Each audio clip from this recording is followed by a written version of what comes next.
And John Bolton. John Bolton makes three. On today's show, why John Bolton deserves to spend the rest of his life in prison. Yes, I know that would make Trump happy, but sometimes the enemy of my enemy is my enemy. Donald Trump's former national security advisor turned critic indicted Thursday for mishandling classified material as the Justice Department continues to punish our president's enemies. A federal grand jury in Maryland handing down an 18-count indictment charging Bolton with emailing 1,000 pages of classified documents to family members in 2018 and 2019 while Bolton served in the White House as our national security advisor. According to the New York Times, those two family members lacked security clearance, and the email servers were not encrypted, while Bolton sent documents through both his AOL and Google email accounts. The 18 felony counts fall under violations of the Espionage Act, and if found guilty on all of them, Bolton, 76, could spend the rest of his life in prison. And on today's show, I'll tell you why that's a good thing, why he deserves to go to prison. According to the indictment, Bolton emailed classified documents to family members who were assisting him in writing his memoirs, which means Bolton began writing his book while serving as our nation's national security advisor.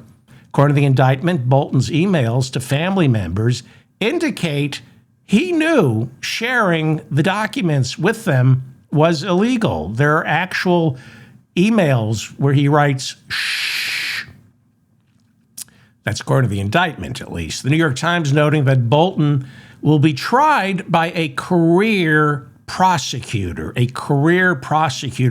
far different from recent indictments of Trump's other adversaries, former FBI Director James Comey and New York State Attorney General Letitia James. After Virginia's U.S. attorney refused to pursue Comey and Letitia James, Trump replaced him with Lindsay Halligan, a former Trump defense lawyer.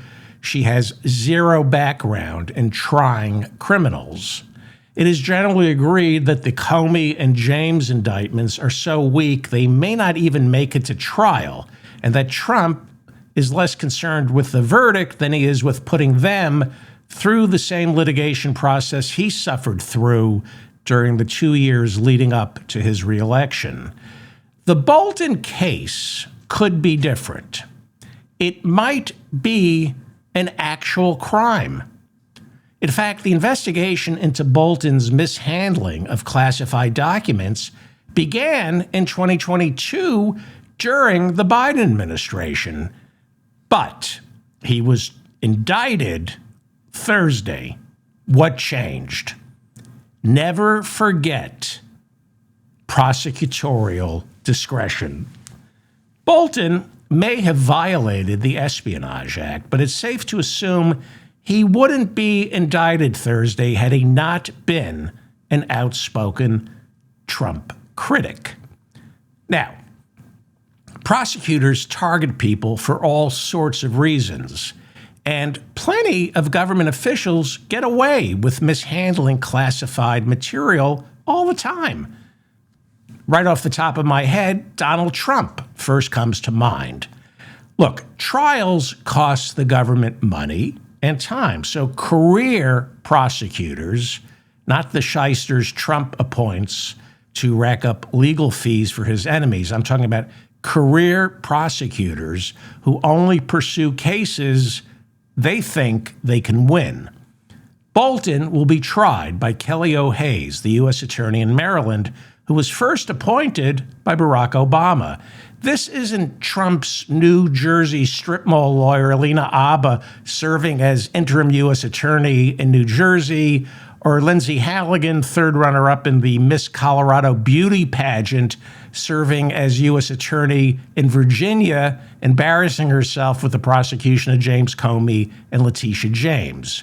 The Bolton trial is going to be different.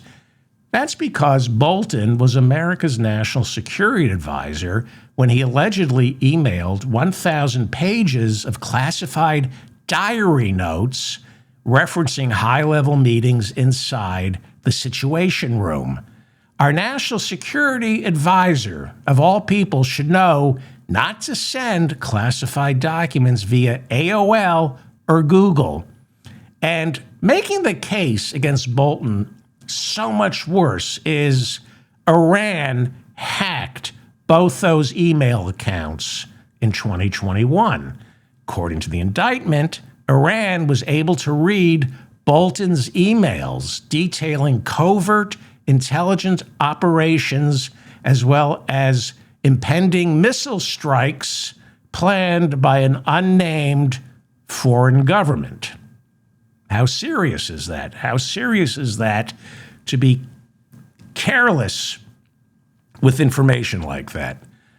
I think most of what the CIA and our intelligence agencies consider classified is nonsense. Most documents are classified or top secret to protect the asses of people who work inside those agencies.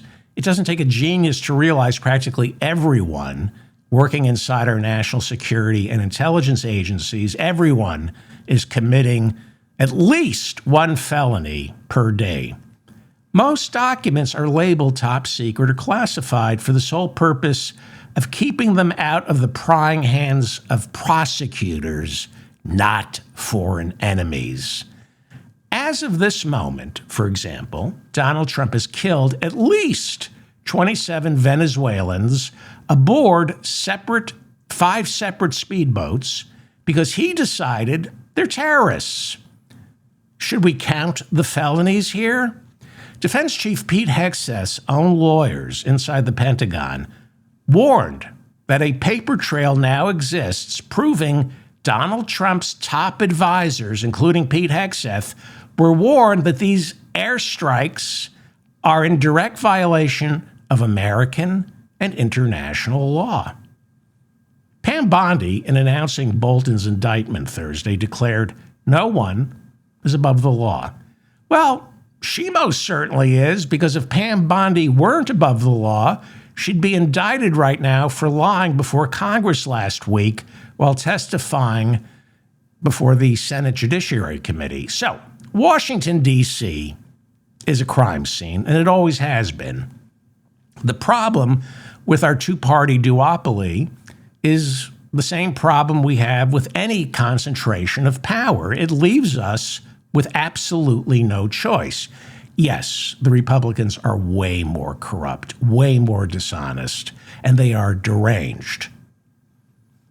So, as long as you look at this through the Overton window, the Democrats are better than the Republicans. Once you stick your head outside and take a look at the entire landscape, you see both parties pretty much stink to high heaven. They are manifestly compromised, and they either break the law or find their way around it. In fact, I think that's the difference between the two parties. Republicans break the law flagrantly. Democrats find their way around it. Republicans no longer care about the truth. Democrats often cherry-pick the truth to make their case, but through the sin of omission, they're actually lying to the American people. Some would call that selective memory or leaving out key facts. I call it lying. For example, Obama ran for president saying Iraq was the bad war, Afghanistan the good one. He said Iraq didn't attack us on 9/11, Afghanistan did.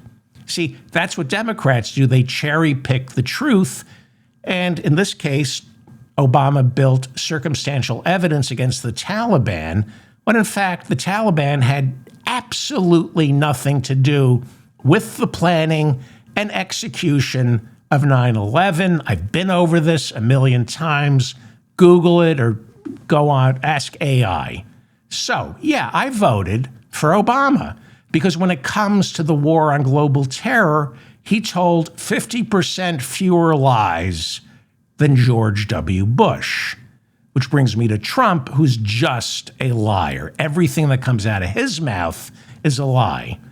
Now, I'll get back to the Bolton indictment in a second, but Trump is a liar, and a day of reckoning will soon be upon us, especially when it comes to this economy. Mark my words. In fact, mark 3 of my words, and those 3 words are cash is king. Cash is king. I don't know if it's the end of this year or next year or 2 years from now, but soon you will hear over and over 3 words: cash is king. Now, artificial intelligence will transform the world as we know it, the same way the internet did, probably more so. But the economy right now is running on debt to build out AI infrastructure that is way, way more than our economy needs or can handle. Hundreds and hundreds of billions of dollars, possibly more than $1 trillion, right now are being spent building what amounts to a Formula One race car with a V12 engine for a 1-lane highway. In the end, we will have this amazing race car that over the next 30 years will solve some of our biggest mysteries. I believe AI will extend our lives by decades, and I hope AI cures global warming. I mean, AI better cure global warming because right now its data centers are quickly becoming the number one cause of it. So AI, like the internet after the dot-com bust, AI will still be standing and growing, but there's a massive bubble that's going to burst. When you fold into this scenario cryptocurrency, which nobody understands, along with private equity now making private loans impossible to track, we have all the makings of a massive credit bubble, which is caused by one thing: debt. Right now, corporations, very successful corporations, are taking on debt to build out the AI infrastructure. And while this is going on, unregulated bets are being made on that debt by people who have no idea what they're betting on or what they're even doing. And one day, the banks, these private equity firms doing the lending, the people placing the bets on the debt, the investors, corporations, and you and I, well, all of us racking up debt to keep these plates spinning, well, one day, all of us are going to need cash, not debt, cash. And that's when the plates stop spinning and all anyone will talk about is the crash and cash. Cash will be king. And you know who has cash? The people who own this country. And they will get to own even more of it once real estate and stocks are being sold for pennies on the dollar after the crash. In fact, they're the ones who put Trump into office. So he would get rid of all the guardrails, force the Fed to lower interest rates so people keep borrowing and borrowing, because the more you, I, the corporations borrow, the more cryptocurrency charlatans there are, the more people borrow to place bets on cryptocurrency, the more private equity predators borrow or lend, the louder that crash is going to be.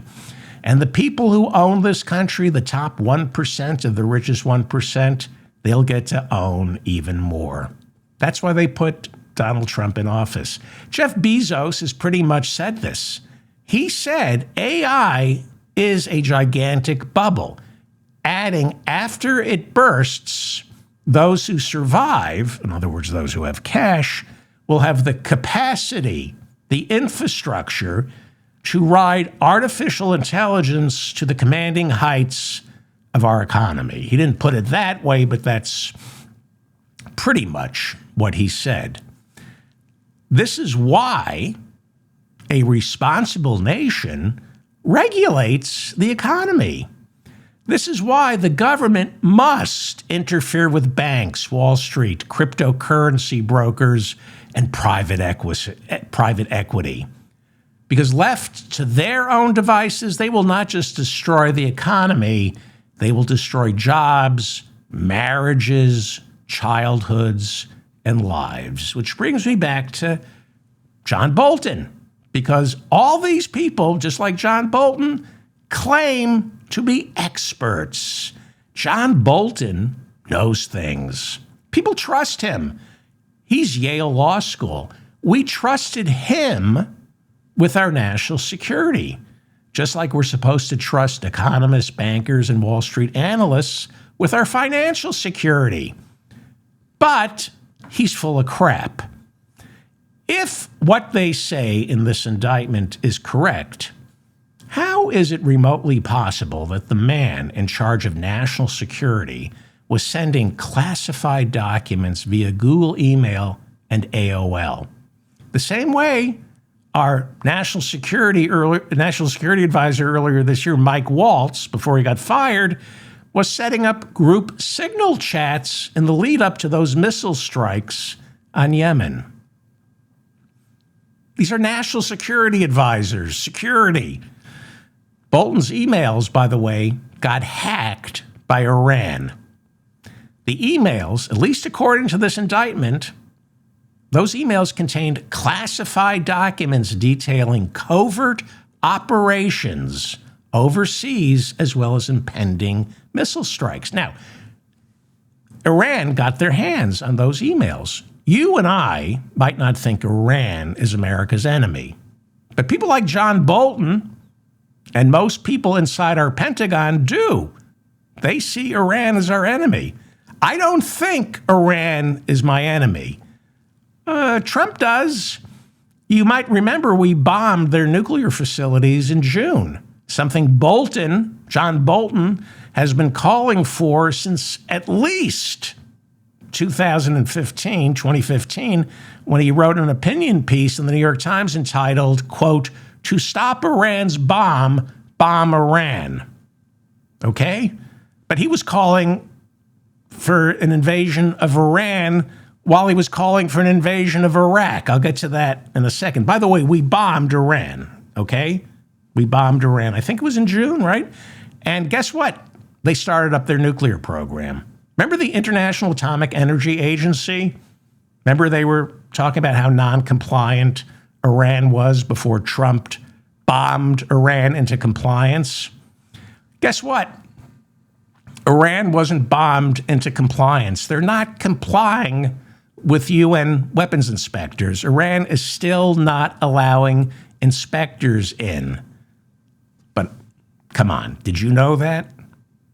All we remember is the big bombing campaign and an end to hostilities, we were told, between Iran and Israel, between the United States and Iran. But nothing's really changed. Remember the airstrikes over Yemen in March when Mike Waltz, our national security advisor, set up that signal group chat in violation of the Espionage Act? Well, another genius, our current CIA director, John Ratcliffe, testified before Congress after we learned that Mike Waltz set up that group signal chat. Our CIA director, John Ratcliffe, testified before Congress accusing Democrats of focusing on this meaningless national security breach instead of celebrating what he called a successful bombing campaign in Yemen, where we killed hundreds of people, women and children, innocent people. So Google the words Houthi airstrike, Yemen, against Israel and ships in the Red Sea, right? We bombed the Houthis to put them out of business. Google Houthi airstrikes against Israel and on ships in the Red Sea. Nothing's changed. Trump declared victory in March over the Houthis, but the Houthis are still firing missiles and attack drones inside Israel and knocking out ships in the Red Sea. People say right now, David, I listened to your show. Why aren't you celebrating Trump's big peace deal? Well, yes, the hostages were released, and some of them were still alive. But last time I checked, Hamas is slowly returning to power. All the bombing, all the killing, we were told would continue until Hamas was eliminated. We won't stop until Hamas is eliminated. They're still there. Hezbollah in Lebanon, their entire leadership wiped out by Israel. But Hezbollah is still there and is refusing to give up its weapons in Lebanon. The government of Lebanon is saying, please give up your weapons. Hezbollah refuses. We spent 20 years fighting in Afghanistan, and guess who's still in charge? The Taliban. Well, not still in charge. They lost power, and then we lost the war, and the Taliban is back. 20 years to get rid of the Taliban. After 20 years, Taliban's back in charge. We dropped more bombs on Vietnam than all the bombs in previous American wars combined. Google that, please. And guess who's in charge of Vietnam? We spent how many years in Vietnam? How many millions of Vietnamese did we kill? How many millions did we kill in Cambodia and Laos? We were there officially there for 8 years. We lost close to 60,000 troops. Guess who's in charge of Vietnam? The people we were fighting. Do you see the pattern here? Now, Trump and Pete Hegseth see the pattern. They keep saying, why does America keep losing wars? Trump and Hegseth said 2 weeks ago, America doesn't win wars anymore because we're too woke. Seriously, that's what they said. America, our military is too woke. Well, let's see. Hamas is still around. Hezbollah is still around. The Houthis are still firing missiles into Israel, and Iran still refuses to allow in those nuclear inspectors. And you know why? Because we all know why. Israel is too woke. Israel hasn't eliminated Hezbollah. They haven't eliminated the Houthis. They haven't eliminated Hezbollah.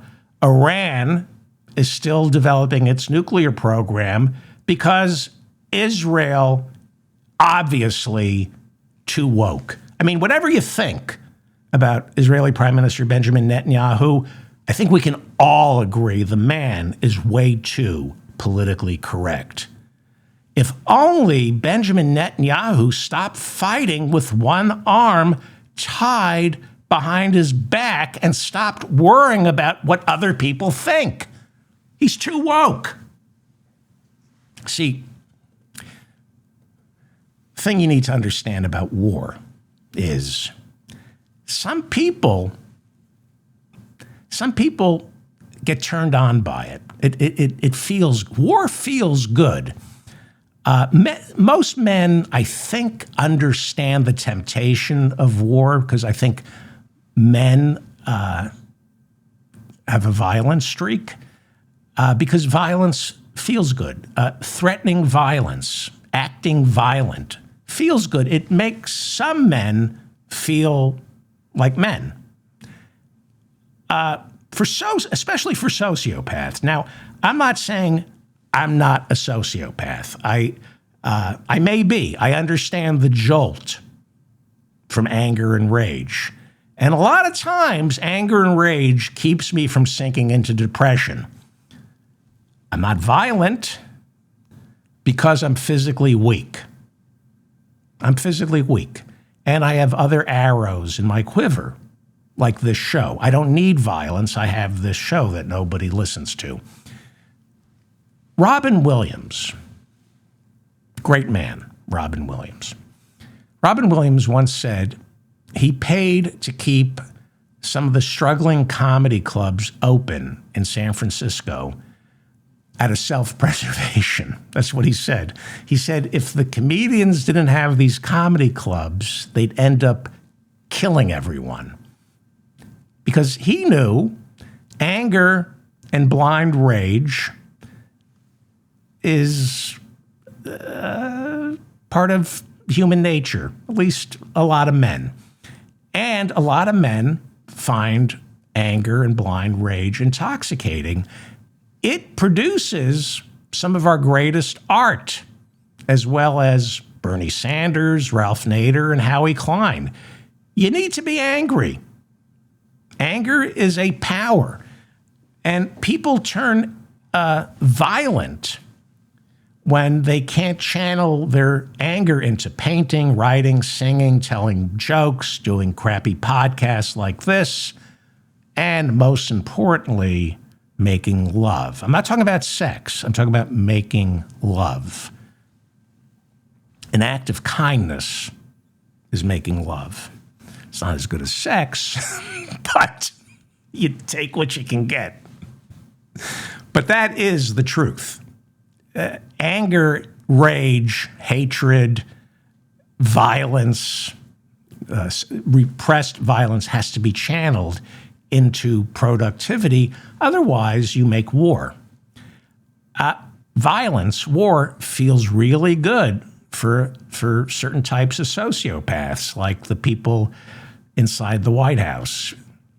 Now, the problem we as Americans have, especially since World War II, and we've turned into a national security state where we spend $1 trillion a year that we know of on weapons, we are in a permanent state of war. It's casual now. It's, oh yeah. And it's like heroin because we're addicted to launching a war. We're chasing the high we get from launching a war. And then it's never good enough. And we forget about Yemen. We forget about Vietnam, Afghanistan, Iraq. We forget about, we're going to forget about Venezuela. We're chasing the high that we get from starting a war. We're addicted to the rush we get from a new enemy.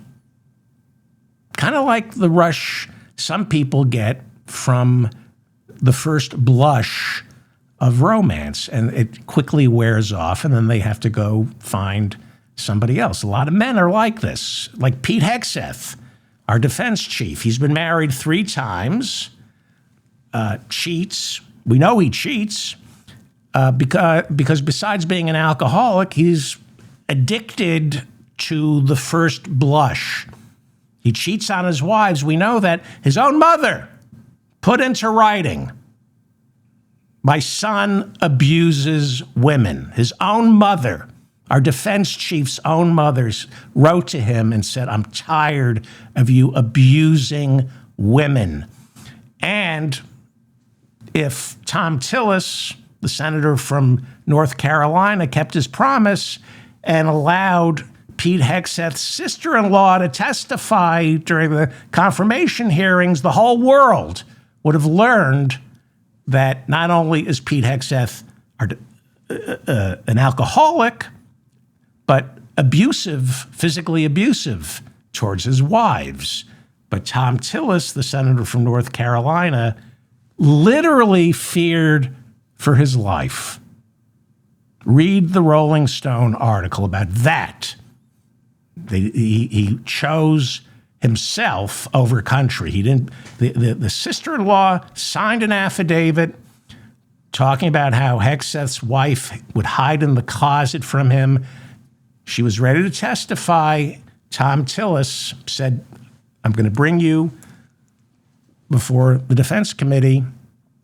And Thom Tillis chickened out. So, Pete Hegseth, alcoholic, is addicted to the thrill he gets from that first blush of, what is it, love or lust, and the first blush of hatred. After Pete Hegseth has had sex, consensual or otherwise, he moves on. And the same goes for enemies. First, it's the Houthis in Yemen, then it's Iran, now it's Venezuela. They're no different from the women he's tried to conquer. He doesn't care that America didn't win in Yemen in March when we bombed Yemen, or America didn't win in Iran when we bombed Iran in June. And he's not going to care that we're not going to win in Venezuela. It's the thrill of the chase. And if you think I'm kidding, I'm not. He's turned on by finding new enemies and killing people. Doesn't matter if we win these battles or why we're fighting them. This is what really effed up men get off on. And then there's John Bolton, who I could give a rat's ass about. He's no different from Pete Hegseth or Donald Trump. John Bolton is a hateful Ivy League prick cloaked in a $3,000 Brooks Brothers suit and a law degree from Yale. He's able to transpose bile into artful deceit. In 1994, John Bolton famously said if the UN Secretary building in New York lost 10 stories, it wouldn't make a bit of difference. He didn't believe in the United Nations. So George W. Bush, when he became president, had no choice but to appoint Bolton to be our ambassador to the United Nations. That was in 2005. Before that, Bolton worked inside the George W. Bush White House, ginning up the illegal invasion of Iraq. And that's why I hope John Bolton is found guilty and spends the rest of his life in prison. During and after the illegal invasion of Iraq, John Bolton served in the George W. Bush administration as Undersecretary of State for Arms Control and International Security Affairs. Arms control. He was the one testifying, insisting Saddam Hussein had weapons of mass destruction. John Bolton, in the lead up to the invasion of Iraq in 2003, was advocating not just for regime change in Iraq, but in Iran as well. Some of you remember John Bolton appearing on all the Sunday shows claiming Saddam Hussein possessed weapons of mass destruction. And he, at the time, was Undersecretary of State for Arms Control and International Security. We believed him. I mean, he had a title and a nice suit and a law degree from Yale. He said we have to go in there because Saddam Hussein had weapons of mass destruction. And he also guaranteed us that the invasion would be easy, that once America topples Saddam Hussein, the people will rise up and our troops will be out of there. Well, a normal human being, somebody who isn't a sociopath, a normal human being would drop to their knees begging the world to forgive him. But on the 20th anniversary of America's illegal invasion of Iraq, appearing on National Public Radio, John Bolton was asked if he regretted his decision to push for the invasion of Iraq. John Bolton, dripping in supercilious condescension, said, if I had to do it all over again, I would. And he's never backed away from calling for the toppling of Iran. He saw the aftermath of toppling Saddam Hussein and thought, we should do that for the Iranian people as well. This is what a degree from Yale Law School and a whiff of religion gets you. The Yale Law School degree teaches you how to rationalize evil, and religion teaches you how to forgive yourself. Someone in Iran placed a bounty on John Bolton's head, offering to pay close to $1 million if an assassin could prove they eliminated Bolton with extreme prejudice.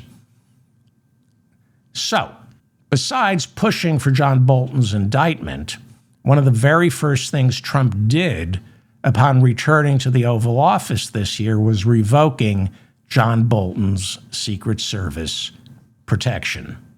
Now, I think he should be protected by the Secret Service. That's wrong.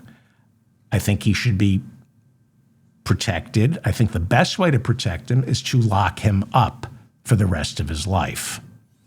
So Iran doesn't like John Bolton, and Bolton doesn't like Iran. And according to this indictment, someone inside Iran sent Bolton a note in July of 2021. That's when Biden's first year in office. Someone in Iran sent Bolton a note informing him that his email accounts had been hacked. According to the New York Times, Thursday's indictment spits Bolton's, this is incredible. I read this in the New York Times and I went, oh my God. So according to the New York Times, the indictment spits Bolton's criticisms of the Trump administration and Hillary Clinton right back in his face. So I haven't read the indictment yet, but I can't wait. I'm rehashing what the New York Times says. So the Times says the indictment points out that back in 2016, when the FBI began investigating presidential candidate Hillary Clinton for using her own email server as Secretary of State, and then she was on the receiving end of a massive and humiliating hack. When that story broke, John Bolton, according to the indictment, at least according to the New York Times reporting of the indictment, John Bolton went on television saying, quote, "If I did that, I'd be in jail right now." Then, according to the New York Times reporting on the indictment, which I haven't read yet, so I'm telling you what the New York Times says is in the indictment. According to the New York Times, the indictment says that after Trump's first national security advisor, Mike Waltz, this year, hosted that infamous unencrypted signal group chat in the lead up to the March airstrikes on Yemen, where he accidentally included Jeffrey Goldberg from Atlantic Magazine, Bolton went on national television and declared, quote, "I couldn't find a way to express how stunned I was that anybody would do this." He added, "You simply don't use commercial means of communication, whether it's supposedly an encrypted app or not, for these kinds of discussions," unquote. He can't imagine somebody doing this. That's in the indictment, according to the New York Times. Well, this is sociopathic behavior, right? When he said that about Mike Waltz, he knew that Iran hacked his emails that contained 1,000 pages of classified documents, which, according to the indictment, at least according to the New York Times, the hacker referenced what was in those documents. Now, if you put John Bolton under a lie detector, he'd pass. He would say, because he's a sociopath, he never did what he accused Hillary or Mike Waltz of doing. So, maybe John Bolton is innocent. Maybe. Maybe this indictment is just like the Comey and Letitia James indictment. But I hope not. I hope they find Bolton guilty and he spends the rest of his life in prison. I do. I do. It would make Trump happy, yes. It's Trump going after his enemies. But sometimes, as I said at the top of the show, sometimes the enemy of my enemy is my enemy. One final thought about John Bolton. According to this indictment, Bolton began writing his memoirs while serving in the Trump White House during the years 2018 and 2019. After bungling the invasion of Iraq, John Bolton went back to the White House, Trump's White House, to serve as his national security advisor, partly because Bolton figured he'd get a good book out of this. So he began emailing classified documents. He took the job and immediately began emailing classified documents, at least according to the indictment, to two members of his family to help him organize the book he was going to write after he left the Trump White House. Well, why didn't John Bolton use an encrypted server?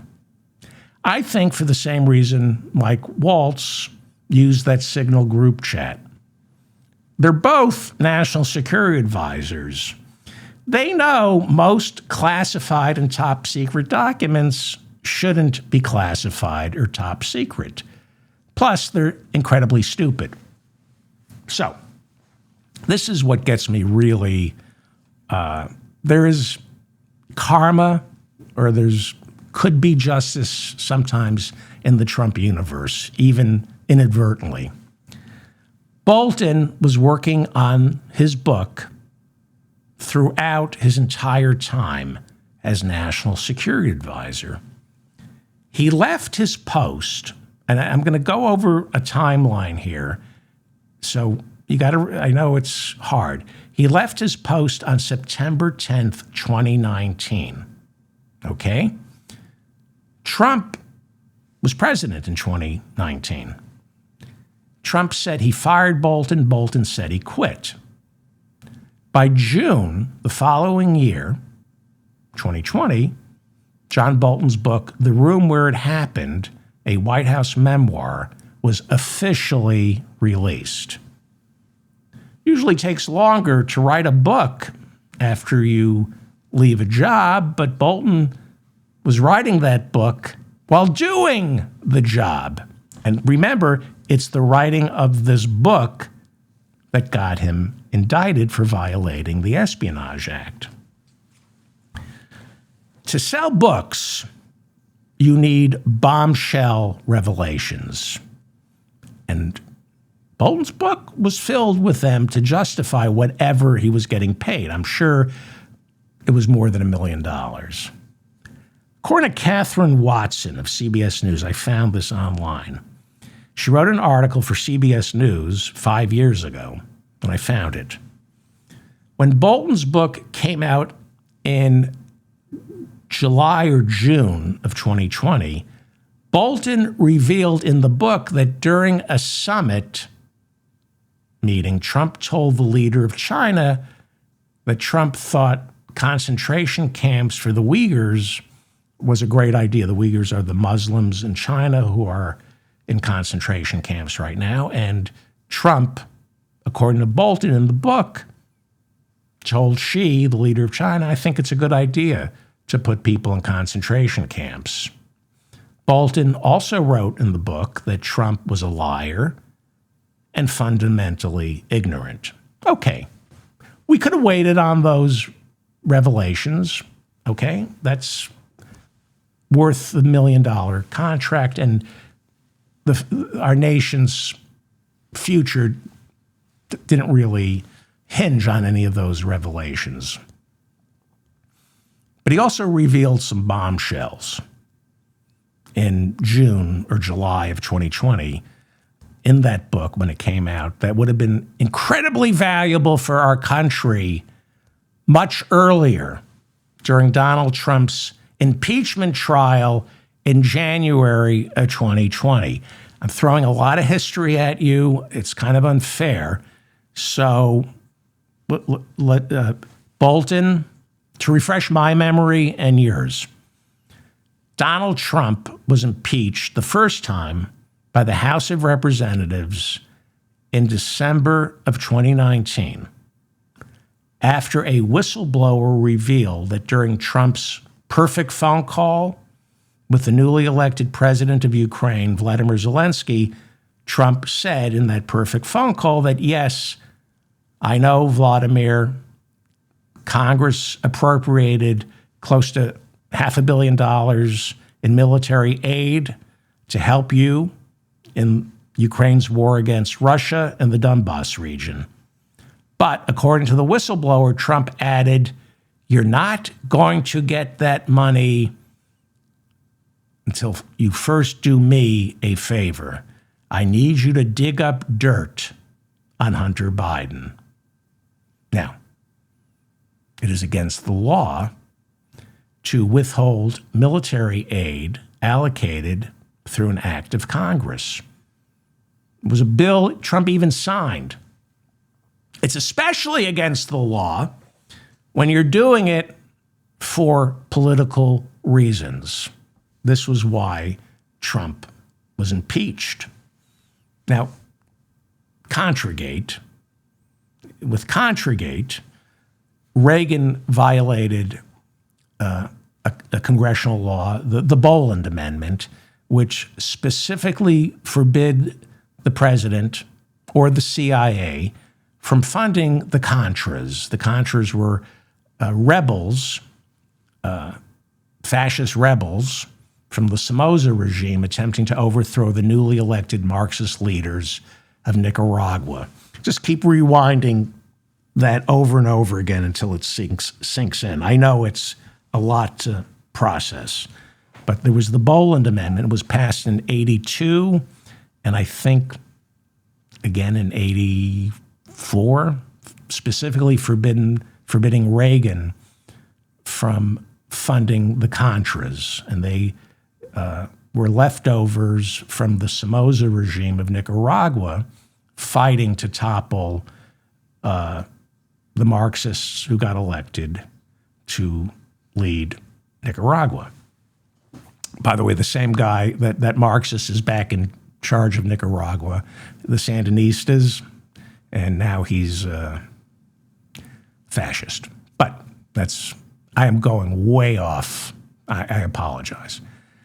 So Reagan found a workaround to the Boland Amendment. He sold arms. He had Oliver North sell arms to the Iranians, our mortal enemies, in exchange for getting some of the American hostages released. They were being held in Lebanon. Okay? So he sold weapons to the Iranians because they were fighting a war against Iraq. And the profits from that arms sale to the Iranians, the profits from that were used to fund the Contras in direct violation of the Boland Amendment, which forbid the President of the United States or the CIA or Oliver North or his new wife, Fawn Hall, he just married Fawn Hall, from funding the Contras. But in Reagan's senescent mind, he wasn't using budgetary items to fund the Contras. He was funding the Contras off the books by taking the proceeds from an illegal arms sale to the Iranians and using that to fund the Contras. And in his twisted logic, he wasn't violating the law because it wasn't a budgetary item. He was using ill-gotten gains to fund the Contras.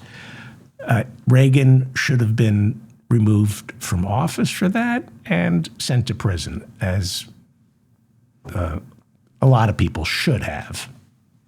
Trump did the opposite in 2019, the complete opposite.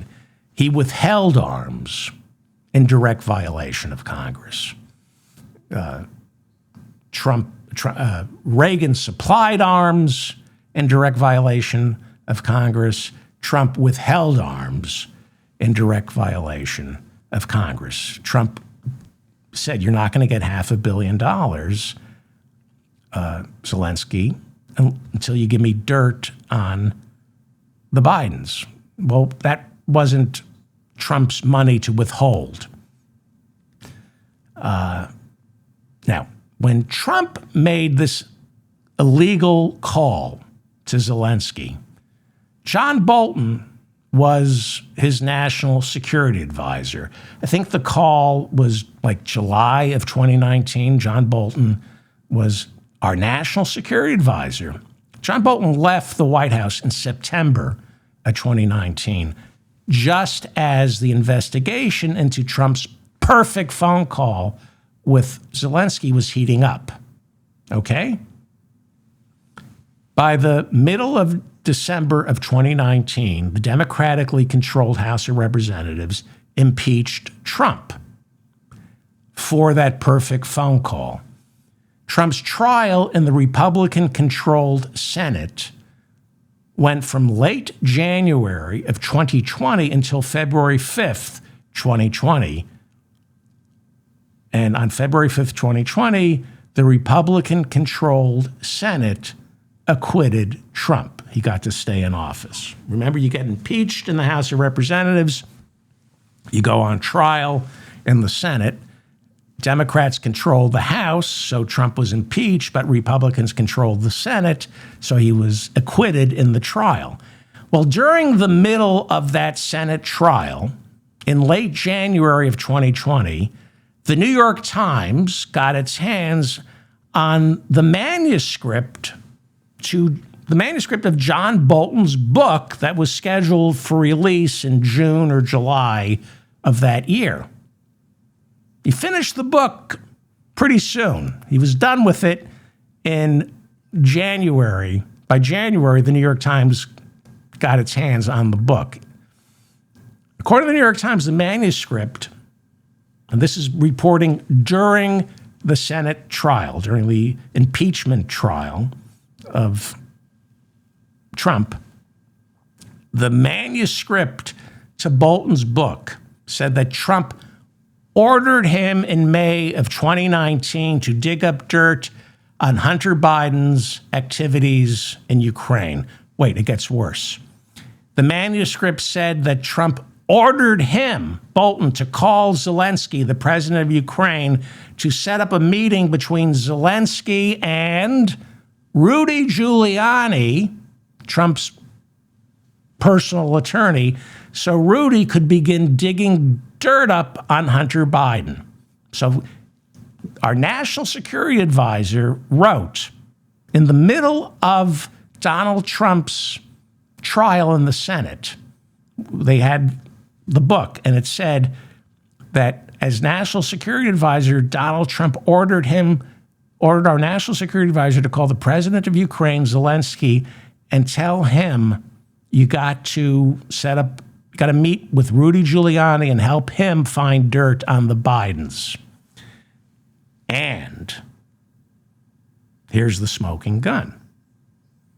The manuscript that the New York Times got its hands on in late January of 2020, in the middle of the Senate trial, John Bolton wrote, Trump told him he was freezing military aid to Ukraine until Zelensky gave him dirt on the Bidens. That is from the National Security Advisor at the time. He wrote that in the manuscript of his book. The New York Times reported that during the Senate trial. But Bolton refused to testify before Congress. He basically insisted, you're going to have to buy my book in June or July of 2020 to learn all about this. And now, hopefully, he will spend the rest of his life in prison because of that book.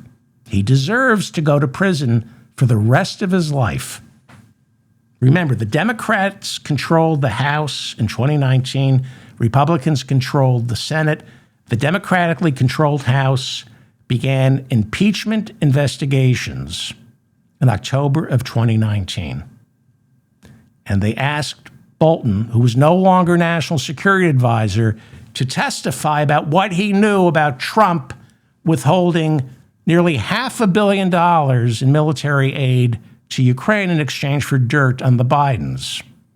And nobody had any idea that Bolton was finishing his book, a book that would incriminate Trump, that would reveal him to be guilty of what the impeachment trial is about. But John Bolton put book before country, and he said, I won't testify. He said, if you subpoena me, I'll challenge it in the courts. He'll claim executive privilege. And as you saw with Navarro and Steve Bannon, their contempt of Congress trials where they ended up going to prison, it took a year or two to get it through the courts before they finally went to prison. And they did go to prison for contempt of Congress.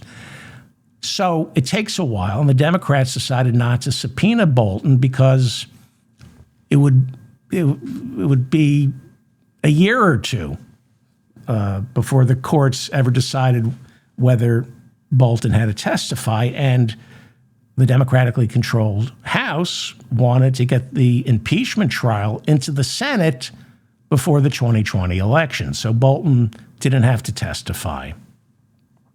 He didn't have to tell Congress the truth that Trump was guilty. He didn't have to, but he should have.